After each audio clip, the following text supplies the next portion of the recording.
Talk 10, the party's leadership and the people-centered development philosophy. And Dr. Zhang, so far we've covered quite a few talks about Chinese modernization.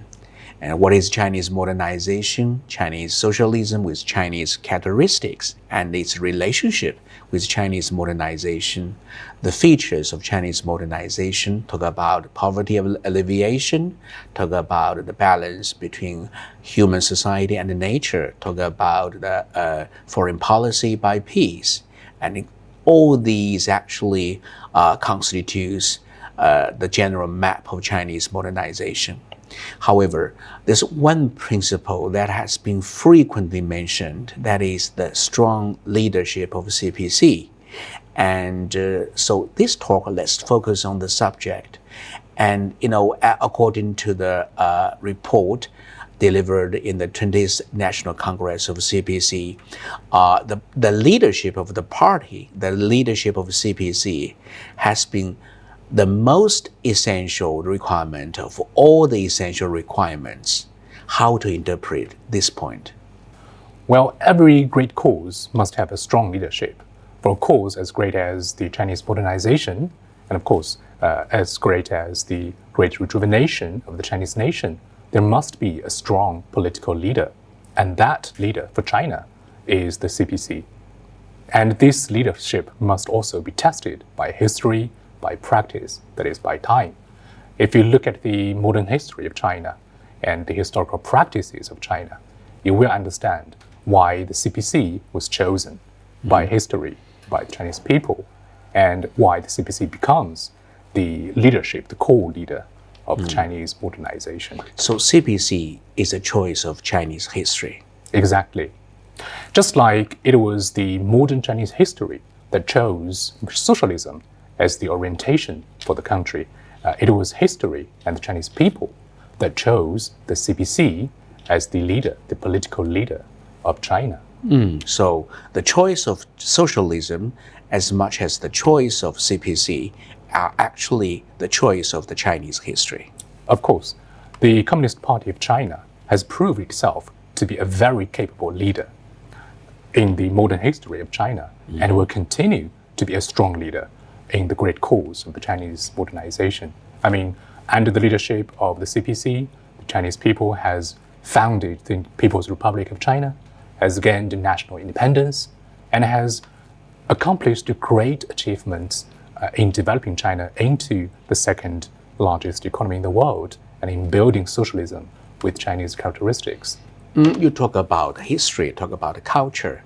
Yeah, let's go back to the origin of the party system in the modern sense. Actually, it originated in the European continental culture in the early modern period of time. And as we all know, the party system in the Western culture actually is a party system which is based on the fraction of interests. Actually, there's in response to that, there's kind of representative system. And there's a certain party, it's on behalf of a certain group of people's interests. So in this sense, they would combined into the combination of the government, the constitution of the government. So actually, usually people would regard this kind of party system, the party culture, as a kind of universal party culture. So what do you think of that? I don't believe in the universality of the Western party system. Like you have mentioned, any political party system is the result of, is the output, is the product of specific cultural tradition and civilization backgrounds. So the Western party system is the result of the Western culture, of the modern European tradition. Well, the outcome of their own culture and history. Exactly. You have also mentioned in previous talks that the modern Western culture is a culture based on the fundamental principles of personal gains, of individual interests. That is why the Western modern parties only represent either this group or that group of social interests. That is to say, a specific Western modern party cannot represent the interests of the majority of the people in society.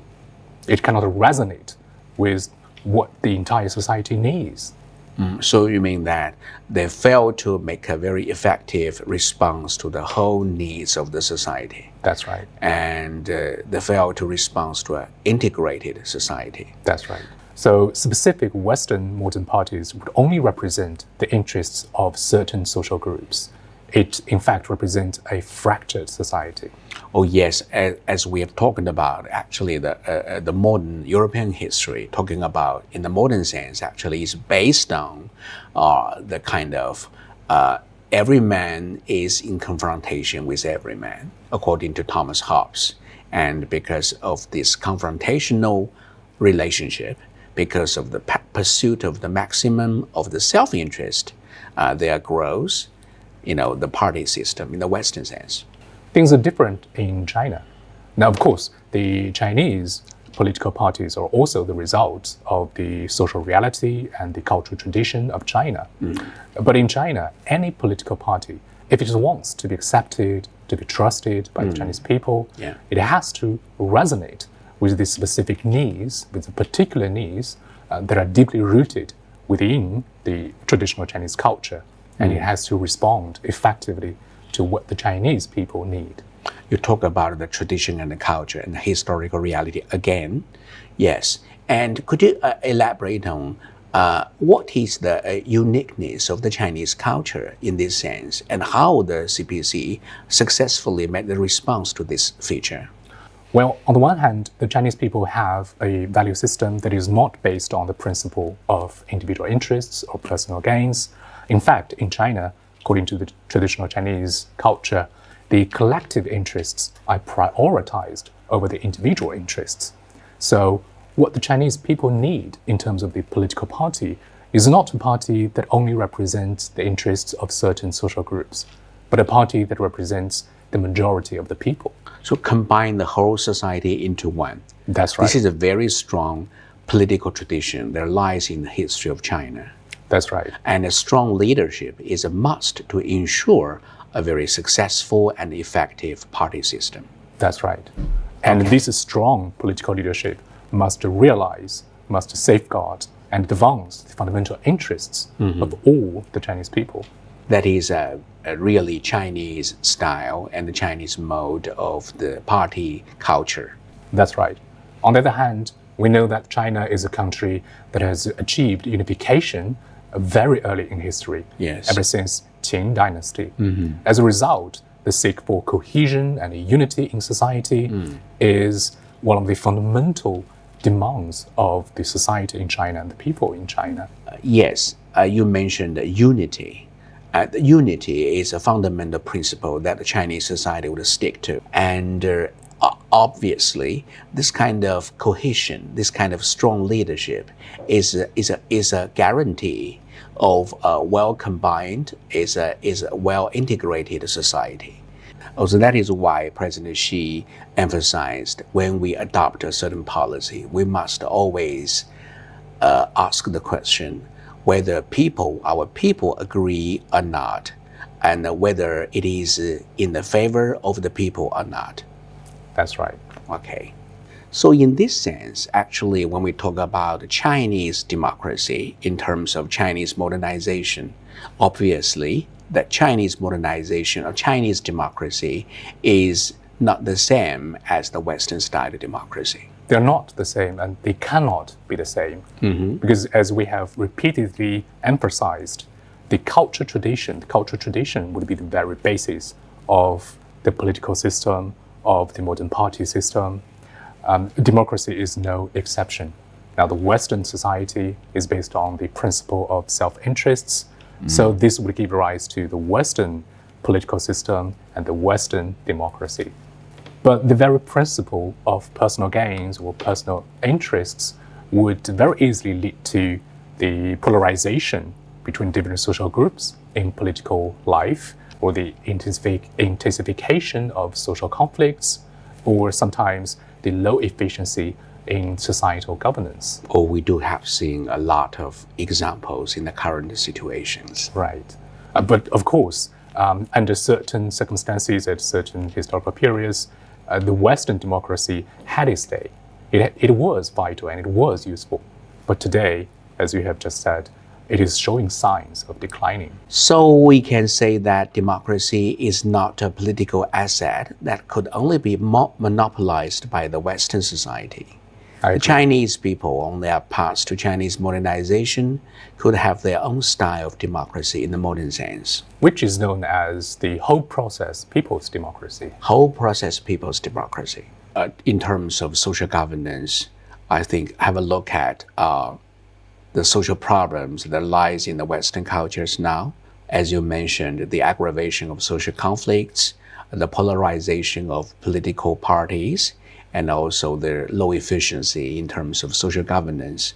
And all these problems would be more or less related to their democratic style.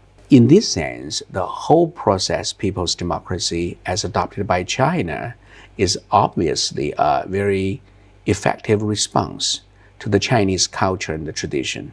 And it will be very much in service for the Chinese people's way to modernization. That's correct. Now, this discussion of democracy reminds me of Francis Fukuyama, a figure we talked about before. Now, he holds that all the nations in the world must imitate the democracy of America, which he regards as the true style of democracy. But then, as we have pointed out, every kind of political system, including the democratic system, must be based on, must respond to, must resonate with the specific cultural traditions of a specific state. So in this sense, history is not ended. History is open to all the possibilities. Exactly. Okay, so talking about the leadership of CPC and the people-centered democracy and people-centered governance, so how could CPC keep and win the trust of the Chinese people? I'm very glad you have asked the question. I think the key to answering a question lies in the concept of self-reform.